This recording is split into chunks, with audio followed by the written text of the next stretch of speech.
আসসালামু আলাইকুম। ২ রোয়ে থাকা ডায়পারের বড় প্যাকেটগুলো ব্যবহারের সময় আমরা সাধারণত সাইড দিয়েই কেটে নিয়ে থাকি।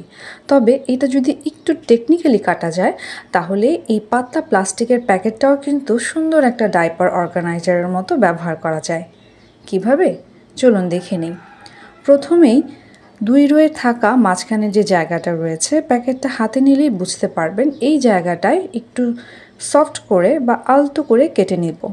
বেশি ডিপ করে কাটবো না, তাতে আবার ডায়পারের সাইড কেটে যেতে পারে যেগুলো ভেতরে আছে।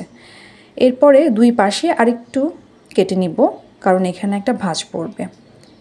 এই যে দেখতে পাচ্ছেন কি সুন্দর করে ভাঁজ হয়ে গেল। তো চলুন এবার আমাদের ডায়পারের আউটকামটা দেখে নিই কেমন লাগলো দেখতে। এই যে হচ্ছে আমাদের সেই প্লাস্টিকের ডায়পার অর্গানাইজার। দেখুন এটা দেখতেও যেমন সুন্দর লাগছে, তেমনি এটা ব্যবহারের সময় কিন্তু এলোমেলো হবে না এবং ব্যবহারটাও কিন্তু খুব সুবিধাজনক।